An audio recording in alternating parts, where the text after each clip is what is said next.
Chapter 5ရဲ့အစမှာလူတွေအများကြီးခမ်းမကြီးတစ်ခုတည်းဝင်သွားတာနဲ့စတင်ထားပါတယ်။ဟုတ်ပါတယ်ဒီနေ့တောင်တက်ပြိုင်ပွဲစတင်မဲ့နေ့ပါ။ဒါအပြင်မိုရီတယောက်လည်းဒီပြိုင်ပွဲကိုဂရီအတိုင်းရောက်လာခဲ့ပါပြီ။တောင်ဝင်ရှိလူတယောက်ဟာပြိုင်ပွဲဝင်များကိုတီးတန့်အခန်းထဲသို့ခေါ်နေပြီးလူတွေရှုပ်ကတော်တော်လေးလဲစုညံ့နေပါတယ်။ငါထင်သားပဲဒီနေရာကစိတ်ရှုပ်ဖို့ကောင်းပါပဲဆိုပြီးမိုရီကတော့ညင်းနေပါပြီ။အဲ့ဒီအချိန်မိုရီနောက်ကိုဆရာအုံနီရှိရောက်လာပြီးငါမင်းရောက်လာမယ်ဆိုတော့သိပြီးသားပါ။လာပါဒီဘက်ကိုမြန်မြန်ဆိုပြီးတနေရာကိုခေါ်သွားပါတယ်။အဲ့နေရာကတော့စောစောကလူပြောနေတဲ့တီးချခန်းပါဒီအခန်းမှာတော့ပြိုင်ပွဲဝင်မပြိုင်ခင်အချိန်တော်တွင်ပြိုင်ပွဲဝင်များကိုခိတ္တရာကြီးကြိုတင်ပြင်ဆင်ခွင့်ပေးထားတဲ့အခန်းမှာတချို့ကအနားယူနေတယ်တချို့ကပစ္စည်းတွေကိုပြင်ဆင်နေတယ်တချို့ကတော့အကြိုလေ့ကျင့်နေကြပါတယ်ဆရာကမိုရီနဲ့ဖူကိုခေါ်ပြီးတောင်တက်ရာတွင်အရေးကြီးတဲ့အရာတွေကိုရှင်းပြနေပါတယ်မင်းတို့တွေတောင်တက်ကျိုးနဲ့မင်းတို့ကပတ်နဲ့အမြဲမြဲနေအောင်စစ်ဆေးပါဒါမှအောက်ကိုပြန်ဆင်းတဲ့အခါမြေကြီးနဲ့ရိုင်းမိမှာကိုစိတ်ပူစရာမလိုတော့ပဲအန်ရကင်းမှာထပ်ပြီးတော့ဒီနေ့ပွဲကပေးထားတဲ့အချိန်အတွင်းအမြင့်ဆုံးတက်နိုင်အောင်ရှင်းပြရမှာဒါတွေကပြိုင်ပွဲစီးမင်းနေပဲဆိုပြီးတော့ရှင်းပြနေပါတယ်ရှင်းပြပြီးတာနဲ့ဆရာလည်းအောက်ကိုဆင်းလာပါတယ်မိုရီမင်းဗာမေးစရာရှိသေးလဲလို့ဆရာကမေးလိုက်ပါတယ်မိုရီကတော့မရှိပါဘူးလို့ဖြေပြီ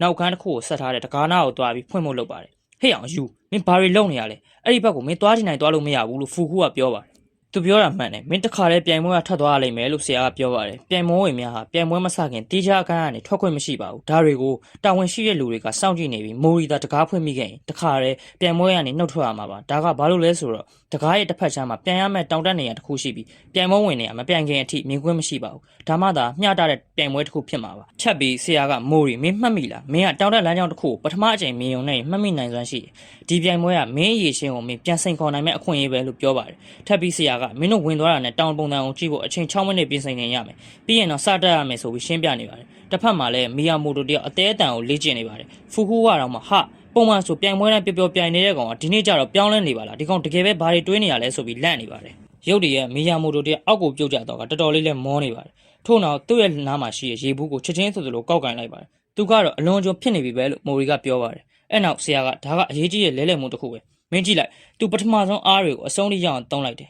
အဲ့နောက်သူ့ရဲ့လက်ကိုအားခဏပြန်လျှော့ပြီးတော့ပြန်ပြီးအားယူလိုက်တဲ့အချိန်မှာတော့သူ့ရဲ့လက်ကမာဆယ်ရီကပုံမှန်ထက်ပိုလုံနိုင်သွားတယ်ဒါကသူလှုပ်ရှင်နေတဲ့အရာပဲလို့ရှင်းပြပါတယ်ဒါပေမဲ့မင်းဒီဟာကိုတနေ့မှာ3ချိန်ထွက်ပို့လို့မရဘူးလို့လည်းပြောပြီးအလုပ်တင်းနေတဲ့ရေဘူးဖုံးကလက်ရက်ဖိအားကြောင့်ပေါက်ထွက်သွားပါတယ်ဒါ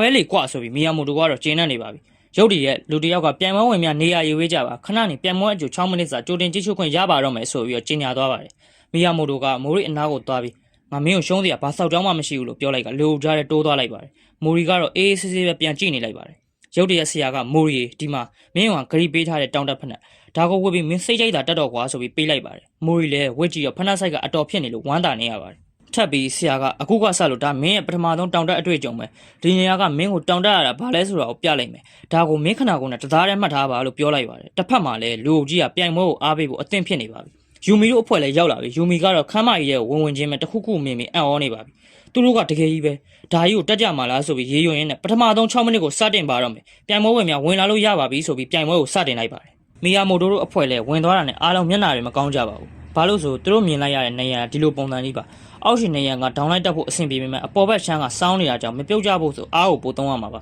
တောင်ရဲ့ပုံစံကတက်ဖို့တော်တော်မလွယ်ကူတဲ့အနေအထားပါမီယာမိုတိုနဲ့မိုရီအပါဝင်တခြားသူတွေဟာလည်းဒါကြီးကိုမြင်ပြီးအံ့ဩတယ်လို့ကြောက်တယ်လို့ဖြစ်နေကြရပါပြီရုပ်တရက်တောင်ကိုကြည့်ရှုခြင်း6မိနစ်စတင်လိုက်ပါပြီလို့အော်ရင်းနဲ့ပဲပွဲကိုစတင်လိုက်ပါတယ်Chapter 6ရဲ့အစမှာတော့အချိန်6မိနစ်ကိုစတင်လိုက်ပြီးပြန်မောဝင်တွေကတောင်ရှိကိုအရင်ရအောင်ပြေးလွှမ်းရင်အချင်းချင်းတိုးကျိတ်နေကြပါတယ်ဒီကြားထဲမိုရီကရက်ကြည့်နေတော့မီယာမိုတိုကဟဲ့အောင်ရက်ကြည့်မနေနဲ့အောင်ကွာပြန်မွေးကစနေပြီလို့အော်လိုက်ပါတယ်ပြန်မောဝင်တွေကနေရန်အရှိကိုရောက်လာကြပြီးကြိုတင်တက်မဲ့လမ်းကြောင်းတွေကိုပြင်ဆင်နေကြပါတယ်ဒါပေမဲ့မိုရီကတော့အဝေးကနေသာရက်ကြည့်နေပါတယ်လူကြီးကလည်းတခဲနဲ့အားပေးနေကြပါတယ်အဲ့ဒီလူအုပ်ကြီးရဲ့တနေရာမှာတော့ယူမီတို့အဖွဲ့ရဲ့နဲ့ဆရာအိုနီရှိဖူခုတို့အချင်းချင်းသွားဆုံနေကြပါတယ်ဆရာကနေမှယူမီမင်းသူတို့နှစ်ယောက်ကိုအားပေးဖို့လာတာလားလို့မေးတော့ယူမီကဟမ်နှစ်ယောက်လားဆိုပြီးရုတ်တရက်ယူမီတန်ငယ်ချင်းကမီယာမိုတိုကိုလက်ညှိုးထိုးပြလိုက်ပါတယ်ဒီတော့မှယူမီကမိုရီအပြင်မီယာမိုတိုပါဝင်ပြိုင်နေတာကိုသိလိုက်ရပါတယ်ထို့နောက်ယူမီရဲ့တန်ငယ်ချင်းကဖူခုကိုသူတို့ရဲ့နေရာကိုမတက်ကြဘူးလားဒီလူတွေကဘာလို့နေကြရလဲလို့မေးတော့ဖူခုကဒါကိုအစမ်းစစ်ဆေးခြင်းလို့ခေါ်တယ်တကယ်နေရာကိုမတက်ခင်ကြိုတင်လမ်းကြောင်းရှာနေကြတာပါလို့ဖြေလိုက်ပါတယ်တကယ်တော့ဒီနေရာတွေကိုပထမဆုံးတစ်ခေါက်ကြည့်အောင်နဲ့တက်နိုင်မယ်လို့ထင်ရပေမဲ့နေရာရဲ့ဖွဲ့စည်းပုံအရတေချာတာမပြင်ဆင်ရင်တကွက်မှားတာနဲ့အောက်ကိုပြုတ်ကျဖို့အသေးကြပါပဲ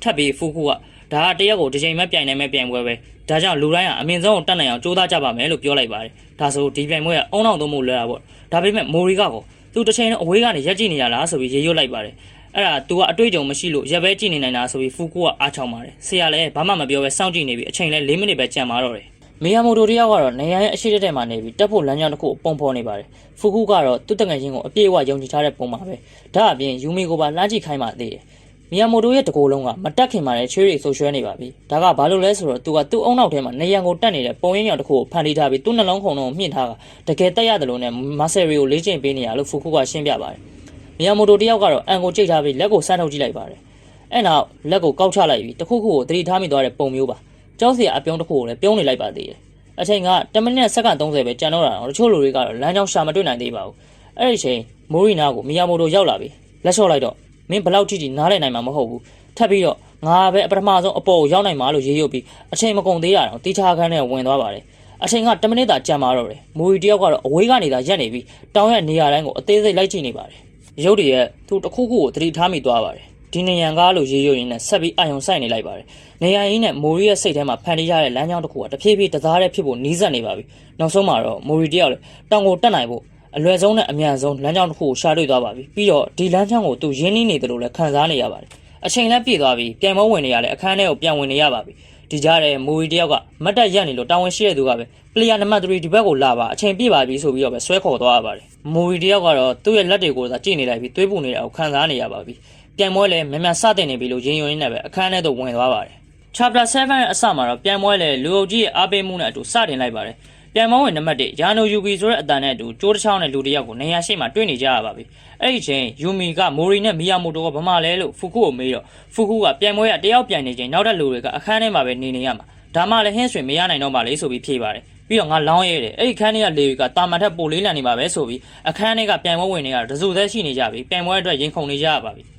ရုပ်တရက်အပြင်ဘက်ကနေလူတွေရဲ့အားပေးမှုကအတန်ပုံစံပြောင်းသွားပြီးအခန်းထဲကလူတွေကလည်းတစ်ခုခုကိုအံ့ဩသွားကြပါတယ်ဟမ်ဘာလဲ तू ပြုတ်ကျသွားလားဒါကြီးကစောလုံးနိုင်လို့မထင်ဘူးလား तू ကဂျပန်နိုင်ငံရဲ့ ranking အမြင့်နေရတယောက်လေးဆိုပြီးတီတိုပြောနေတာကိုမိုဝီတယောက်လည်းကြားသွားပါတယ်ပလေယာနံပါတ်2အလှည့်ကိုရောက်လာပါပြီဆိုပြီးမီယာမိုတိုကိုလာခေါ်မှတကယ်ပြုတ်ကျသွားတာကိုယုံကြည်သွားကြပါတယ်ပြီးတော့ပလေယာနံပါတ်3ကြိုတင်ပြင်ဆင်ထားပါလို့ပြောပြရတဲ့အတူမိုရီကိုလည်းကြိုးတစ်ချောင်းပေးသွားပါတယ်ဒါတွေအားလုံးကိုဟူရီအောက်ကလူတစ်ယောက်ကတော့စောင့်ကြည့်နေပါတယ်အခုတော့မီယာမိုတိုအလှည့်ကိုရောက်လာပါပြီယူမီနဲ့သူမရဲ့တငယ်ချင်းတွေကလည်းစိတ်ဝင်စားစောင့်ကြည့်နေကြပါတယ်ရုပ်တရက်တောင်တက်အားကစားဆိုင်ကမန်နေဂျာပါရောက်လာပြီးသူတို့ပြုတ်ကြတော့မှာပဲဆိုပြီးတရားခိုင်နှုန်းတည်တည်ကြကြနဲ့ပြောလိုက်ပါတယ်မန်နေဂျာနဲ့ဆရာအိုနီရှီကိုအချင်းချင်းနှုတ်ဆက်လိုက်ကြပြီးဘေးနားကယူမီကတော့ဘယ်သူမှတရားမသိပါဘူးဒီတော့မှဆရာကပဲဒီကလူကတရားပူတာအရှိမရှိတဲ့တောင်တက်ပစ္စည်းအယောင်းဆိုင်ကမန်နေဂျာပဲပြီးတော့သူကမျိုးဆက်တဲ့တောင်တက်သမားတွေကိုမွေးထုတ်ပေးနေတဲ့သူပဲဆိုပြီးဆရာကနေရှင်းပြလိုက်ပါတယ်တကယ်တော့ဒီမန်နေဂျာကဂျပန်နိုင်ငံမှာရှိတဲ့တောင်တက်ပြိုင်ပွဲတွေကိုလိုက်လံကြည့်ရှုနေတဲ့လူတစ်ယောက်ပါအဲ့နောက်မှာတော့ယူမီကမီယာမိုတိုပြုတ်ကြတော့မှာကိုဘလို့သိလဲဆိုပြီးမေးလိုက်ပါတယ်ဒီတော့မှပဲမန်နေဂျာကသူ့ရဲ့တောင်တက်တဲ့လီနာမှားနေတယ်လေတေချာကြည့်လိုက်ပါဦးလို့ပြောပြီးအလုပ်မီယာမိုတိုတယောက်ကတော့နောက်ထပ်နေရာတစ်ခုစီကိုလက်လန်းဖို့တော့မှတ်မိတော့ပါဘူးစောစောကသာအားချောင်းနေတာပါအခုများတော့မှန်းချက်နဲ့နားထောက်ကကိုက်မနေပါဘူးမီယာမိုတိုတယောက်လည်းအောက်ကိုပြုတ်ကျလာပြီးမန်နေဂျာကတော့ယူမီကိုဆက်ရှင်းပြနေပါတယ်ရွှေခွက်တစ်ခုတိုင်းဘယ်ကောနေရာကိုကိုင်းလိုက်တဲ့နေရာတစ်ခုကနောက်ထပ်နေရာတစ်ခုကိုတက်နိုင်မတက်နိုင်ဆိုတာဆုံးဖြတ်ပေးတာပဲပြီးတော့ဒီနေရာကလှေကားလို့တစ်ချက်ချင်းတေတာစီထားရင်တော့ဒီလိုဖြစ်လာစရာအကြောင်းမရှိပါဘူးဒါပေမဲ့ဒီလိုနေရာမျိုးတွေမှာတော့အပေါ်ကိုရောက်နိုင်ဖို့ဆိုခဏကိုလှုပ်ရှားဖို့လည်းလိုအပ်တယ်မင်းမရေမတက်နိုင်တဲ့လှုပ်ရှားမှုတွေလုပ်နိုင်မှာအပေါ်ကိုရောက်နိုင်လိမ့်မယ်ဒါကလည်းဒီအားကစားကိုစိတ်ဝင်စားဖို့ကောင်းပြီးခက်ခက်ခဲဖြစ်အောင်လုပ်နေတာပဲလို့ရှင်းပြပါတယ်ဒီလိုနေရာကိုချောချောမွေ့မွေ့တက်နိုင်ဖို့ဆိုတာဂျပန်နိုင်ငံတောင်တော့သမားတွေရဲ့ရည်မှန်းချက်တစ်ခုပဲလို့ပြောရင်မိုရီအလှည့်ကိုရောက်လာပါပြီမိုရီလည်းလူတွေရှိရောက်လာပြီးယူမီတို့အဖွဲ့ရဲ့အားပေးခြင်းကိုလည်းရနေပါတယ်တစ်ဖက်ကအခန်းထဲမှာတော့ဟိုရီနဲ့လူကငယ်ဘဝအကြောင်းကိုစဉ်းစားနေပါတယ်သူကငငယ်ကနိုင်စင်တစ်ခုပေါ်ကိုတက်သွားပြီးအောက်မှာလည်းကောင်မလေးတစ်ယောက်ကအားပေးနေပါတယ်အေချန်ကအရမ်းမိုက်တာပဲဆိုပြီးအောက်ကအားပေးနေတဲ့ကောင်မလေးရဲ့နာမည်ကတော့ယူမီပါကြည့်ရတာနှစ်ယောက်ကတစ်ခုခုတော့တစ်ခုခုပါပဲရုပ်တရက်ပြစ္ဆုတ်ပံကာလာကိုပြန်ရောက်လာပြီးမမြန်လို့ပြီးပြုတ်ကျလိုက်တော့ပြီးရင်မင်းပျောက်ကွယ်သွားလိုက်တော့ဆိုပြီးရေရွတ်လိုက်ပါတယ်မိုရီတယောက်ကတော့ကျိုးတော်တေချာမချီချနိုင်လို့အနာကတာဝန်ရှိတဲ့သူကပဲတေချာပြန်ချီပေးနေရပါတယ်လူတွေကလည်းမိုရီကိုကြည့်ရင်အထင်သေးနေကြပြီးဒီရဲ့မန်နေဂျာကပါဒီလိုကလေးရှိရရေစရာပဲနော်ဆိုပြီးဆရာအုံကြီးကြီးကိုစနေပါတယ်ဆရာကတော့သူပြုတ်ကြလဲအဆင်ပြေပါတယ်ဆိုပြီးတီတီကြီးပဲဖြေလိုက်ပါတယ်ဆရာရဲ့စိတ်ထဲမှာတော့ဒါတကယ်ပဲအဆင်ပြေပါမလားငါသူထပ်ပြီးအနေရများတာတွေမလုပ်တော့ဘူးဆိုတာတော့ယုံကြည်ပါတယ်ဒါပေမဲ့သူသာအကယ်၍ဒီဟာကိုအောင်မြင်အောင်တက်နိုင်သွားရင်သူအခုလက်ရှိတက်ပို့ပြီးတော့တယောက်တည်းဖြစ်သွားလိမ့်မယ်ဆရာပြောချင်တာကတော့မိုရီတယောက်တည်းလဲအောင်မြင်နိုင်တဲ့ဆိုတဲ့ခံစားချက်ကြီးရသွားမှဆိုတာပါသိတဲ့အတိုင်းတောင်တက်တယ်ဆိုတာအစုအဖွဲ့နဲ့လုပ်ရတာဆိုတော့မိုရီကတော့သူစောစောတွေကစဉ်းစားထားသလိုပဲစတင်တက်လိုက်ပါတယ်မိုရီရဲ့တောင်တက်တဲ့ပုံစံတခြားသူတွေနဲ့မတူပါဘူးသူကလက်နဲ့ခြေအားတစ်ခုတည်းကိုမတုံးပဲခဏကိုပုံစံကိုပါအလိုက်တင်တယ်လို့ပြောင်းပြီးတော့တက်နေရပါဒါကိုလည်းမန်နေဂျာကသတိထားမိသွားပါတယ်ဒီတော့မှလည်းသူမှတ်မိသွားတာကတော့အခုတက်နေတဲ့ကျောင်းနံပါတ်3ကသူ့ဆိုင်မှာဖက်နှက်အစမ်းလေးကျင်းပြီးတောင်တက်ပြသွားတဲ့မိုရီဆိုတာကိုသဘောပေါက်သွားပါတော့တယ်ဆူးချတဲ့အကြည့်တုံနဲ့အပေါ်ကိုရောက်ထင်နေတဲ့စာလောင်မှုကနေမိုရီတယောက်ကတော့ပုံမင်းတဲ့နေရာတစ်ခုစီကိုဘဲဘက်လက်နဲ့လူအများရှိမှကမ်းပြလိုက်ပါပြီသူရောက်သွားတယ် ပုံမင်းတဲ့နေရာတစ်ခုစီကိုတူမိနိုင်သွားတယ်ထပ်ပြီးတော့အန်ဩစရာကောင်းတာသူကစောစောကလူနှစ်ယောက်ထက်တော့ပုံမြန်နေရပါမိုရီတယောက်ကအတွေ့အကြုံမြင့်တဲ့တောင်တက်သမားတအူးလိုမျိုးနေရာကိုတက်နေတာပါလူတွေရဲ့အားပေးမှုကပုံမှန်ထက်ပိုကျလာပြီမိုရီတယောက်ကတော့သူဘာလဲဆိုတာကိုစပြီးတက်တည်ပြနေပါပြီမန်နေဂျာကလည်းငါမယုံနိုင်ဘူးဒီလိုခက်ခဲလွန်းလာတဲ့နေရာကိုလှမ်းခုတ်ဖို့တူသွင်းနိုင်တယ်ဆိုတာကြီးကဆိုပြီးအံ့ဩနေပါတယ်လူတွေရဲ့အားပေးတန်ကအရန်ပြင်းထန်တာကြောင့်တိကျအခန့်ရဲ့တကားပါတုံခါနေပြီးအထက်ကအေရှန်တယောက်တောင်မှဘာတွေဖြစ်နေရလဲဆိုပြီးလန့်နေပါတယ်ဒီလိုနဲ့ chapter 8ကိုထက်ရောက်လာပြီးမိုရီတယောက်ကတော့အကွက်ဘောင်းစုံနီလန်ဘောင်းစုံနဲ့တစ်မျိုးပြီးတစ်မျိုးတောင်းရင်အပေါ်ကိုမြင့်တက်မြင့်လာပါပြီတစ်စင်ပြီးတစ်စင်တစ်ထပ်ပြီးတစ်ထပ်ကိုလည်းပိုကျဲအကွာဝေးတစ်ခုနဲ့လှမ်းနေတာပါရုပ်တွေရဲ့မန်နေဂျာကသူထပ်မှန်သွားပြန်ပြီသူကခက်ခဲလုံးနဲ့ရွှေ့ကွက်တစ်ခုချင်းစီကိုတွန်းဆုပ်ခြင်းမရှိပဲချက်ချင်းကိုတက်နေတာဒါကြီးကမသိရင်သူကအချင်းတရားလောက်ရာဇယ်လှုပ်ထားသလိုကြီးပဲလို့ပြောလိုက်ပါတယ်ရုပ်တွေရဲ့ဆရာအိုနီရှိကတခုခုကိုလည်းတတိထားမိသွားပြီမန်နေဂျာကြီးဒီနေရန်ကလေတာကာတိုရီတောင်းပုံဆောင်အခြေခံပြီးစောက်ထားရလားလို့မေးတော့အဲ့တော့မှပဲမန်နေဂျာလည်းမျက်စိနဲ့မြင်သွားပါတယ်ပြီးတော့ဆရာကဒီကောင်ကတာကာတိုရီတောင်းကိုအဝေးကနေစိတ်နဲ့ခဏခဏပုံဖော်ပြီးတက်ကြည့်နေခဲ့တာအခုတော့သူလှုပ်ခဲသမျှအရာအားလုံးကသူ့ရဲ့ skill တွေတော့ကူးစီသွားပြီကျွန်တော်လောင်းရဲမိုရီရဲ့အရှိမရှိနေတာနေရာတက်တက်ပဲမဟုတ်ဘူးဒါကသူ့အတွက်တော့တာကာတိုရီတောင်ဖြစ်နေခဲ့တာဆိုပြီးရေရွတ်လိုက်ပါတယ်မိုရီတယောက်ကတော့နေရာကိုလက်နဲ့တွေ့တယ်ခြေထောက်ကိုအပေါက်ကြားနဲ့ထည့်လိုက်တယ်ပြီးတော့အားလုံးကငါစဉ်းစားခဲ့တွေးထားခဲ့တဲ့အတိုင်းပဲဆိုပြီးတော့ရေရွတ်လိုက်တယ်ကြည့်နေတဲ့လူတိုင်းအတွက်ဒါလူတယောက်နေရာအပေါ်ကိုတက်နေတာဆိုပေမဲ့မိုရီအတွက်ကတော့တာကာတိုရီတောင်အပေါ်ကိုတက်နေရတယ်လို့ပါပဲမိုရီလည်းစိတ်ထဲကနေငါသိတယ်အကယ်၍ဒါသာမင်းဆိုအရာအားလုံးကိုနားလေတယ်လို့ဘာမှမသိတာလေရေရွတ်ပြီးအပေါ်ကိုမောကြည့်လိုက်ရတယ်မိုရီမြင်လိုက်ရတော့တာကာတိုရီရဲ့တောင်ထိပ်ကိုပါအောက်ကမြင်နေရတဲ့သူတွေကတော့ဗဇက်အဟောင်းသားတွေနဲ့ဆက်လက်ရင်တထိတ်ထိတ်ကြီးရှုနေရပါပြီလူတို့ရဲ့အားပေးတန်းကလည်းခမ်းမတစ်ခုလုံးပြည့်နေပါပြီရုပ်ရရဲ့မန်နေဂျာကဆရာဦးနီချီငါဒီတောင်ကိုတက်လာခဲ့တာအနှစ်40ရှိပြီဆက်စချင်းမှာတော့ဒီတောင်ကြီးကကြောက်တုံးတုံးတတ်တာပါပဲဒါပေမဲ့သူ့ရဲ့ဒေါင်းလိုက်ဖြစ်နေတဲ့အနေအထားကြောင့်တောင်တက်ဖို့နေရာကောင်းတစ်ခုဖြစ်လာခဲ့တာပဲပြီးတော့ဒီတောင်ပေါ်ကအပေါက်တွေကတစ်ချိန်လုံးကတောင်တက်တောင်ငုတ်တွေရဲ့ဖော်ပြခြင်းကိုခံလာရတာပဲဒီတောင်ကတန်မိုးရှိတဲ့တောင်မှာဂျပန်နိုင်ငံမှာတောင်တက်ခြင်းကိုစတင်ကြတဲ့လူတစ်ယောက်ကသူ့ရဲ့သွေးချွေးနဲ့အချိန်တွေကိုပေးဆက်ပြီးတိစောက်ခဲ့ရတာဆိုပြီးပြည်သူတွေနဲ့ပြောပါတယ်ထပ်ပြီးမန်နေဂျာကဒီကလေးကိုတာကာတိုဘီတောင်ကမွေးထုတ်ပေးလိုက်ပြီဒီလောက်ဆို professor တောင်တက်သမားတွေလည်းဂုံယူနေကြပါဆိုပြီးရေရွတ်လိုက်ပါတယ်တစ်ဖက်မှာတော့အီချန်တယောက်ကတော့မိုရီအရန်ကြာနေတာတွေရောလူတွေအားပေးမှုတွေမရက်တန့်သေးတာကြောင့်ဒူးတွေတုံပြီးမျက်စိမျက်နှာပြတ်နေရပါပြီမိုရီတယောက်ကတော့တိုက်ပွဲဆက်ဝင်နေတော့မှာပဲငါရောက်နိုင်တယ်နည်းနည်းလေးပဲနည်းနည်းတော့ဆိုငါတောင်ထိပ်ကိုရောက်နိုင်ပြီကွာငါတောင်ထိပ်ကိုငါရဲ့လက်နဲ့တက်မှာကွာဆိုပြီးအန်အိုတိတ်ပြီးဆက်တက်နေပါတယ်ဒါပေမဲ့တခုခုကသူ့ကိုခဏရက်တန့်သွားစေတယ်မိုရီတယောက်ကကုတ်ထားတဲ့လက်တွေလည်းတပြေးပြေးလွတ်လာတယ်ဇော်ချွေတွေလည်းပြန်လာပါတယ်ပြီးတော့အောက်ကိုငုတ်ကြည့်လိုက်တယ်သူမြင်လိုက်ရတော့တောင်ကောကနေအောက်ကိုမမြင်ရတဲ့ပုံစံမျိုးကြီးပါ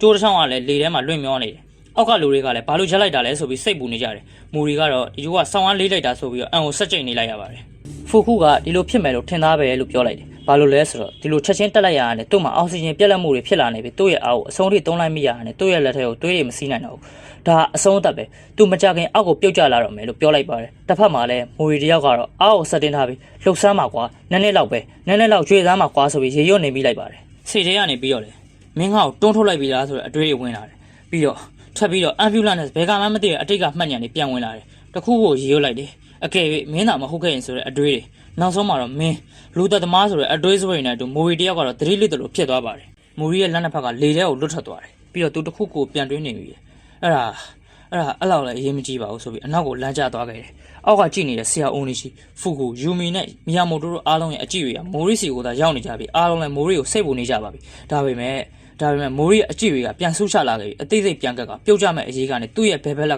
ကဘာမှမသိတဲ့နေရာကိုခိုထားခဲ့မိပါသေးတယ်chapter 9ကိုလည်းရောက်လာပြီမိုရီတယောက်ကနေရာကိုအချိန်မီပဲပြန်ကင်လိုက်နိုင်ပြီးတော့ခြေထောက်နှစ်ဖက်နဲ့ body balance ကိုပြန်ထိန်းမိသွားပါတယ်အားလုံးလည်းရင်တစ်ထိတ်ထိတ်နေပါပဲမိုရီတယောက်လည်းသူ့ကိုယ်သူမယုံနိုင်တဲ့ပုံစံနဲ့ငါလက်ကပူလိုက်တာဒါဘာဖြစ်နေရလဲငါခနာကိုယ်ရဲ့သွေးတွေကစူပွက်နေတယ်လို့ပဲငါခနာကိုကငါ့ကိုအပေါ်ပြန်တက်ဖို့တောင်းတနေရလားဒါမင်းကငါ့ကိုတက်စေချင်နေရလားဆိုပြီးမိုရီမြင်လိုက်ရတော့တောင်ရဲ့ထိပ်ပတ်ချမ်းကိုပါရတယ်လေဒါဆိုလဲငါမတုံဆိုင်နေတော့ဘူးဆိုပြီးမိုရီတယောက်ကတော့ကျိုးကိုပါးစပ်နဲ့ကိုက်လိုက်ပြီးအပေါ်ကိုပြန်ဆတက်ပါတော့တယ်တကယ်တော့မိုရီအခုလိုလုံးနိုင်သွားတာအကြောင်းတစ်ခုတော့ရှိပါတယ်အားလုံးရဲ့အကြည့်တွေကမိုရီစီကိုပြန်ရောက်သွားပါတယ်ငါမယုံနိုင်ဘူးဒီကောင်ကသူ့ရဲ့လက်တွေကိုအောက်ကိုခဏလွတ်ချလိုက်ပြီးသွေးပြန်စီအောင်လုပ်လိုက်တာလားလို့ဖူကူကရေရုပ်နေမိလိုက်ပါတယ်မန်နေဂျာကြီးကလည်းဆရာအိုနီရှိကိုခင်ဗျားသူ့ကိုတင်ထားတာလားလို့မေးပေမဲ့ဆရာကတော့မဟုတ်ဘူးလို့ပဲပြန်ဖြေလိုက်ပါတယ်အားလုံးကိုမိုရီကအကွက်ကကြကြလှုပ်သွားတယ်လို့ထင်ရပေမဲ့မိုရီကတော့သူ့ကိုယ်ရဲ့နောက်မသိလိုက်ပဲလုံးမိလိုက်တဲ့အရာတစ်ခုပါ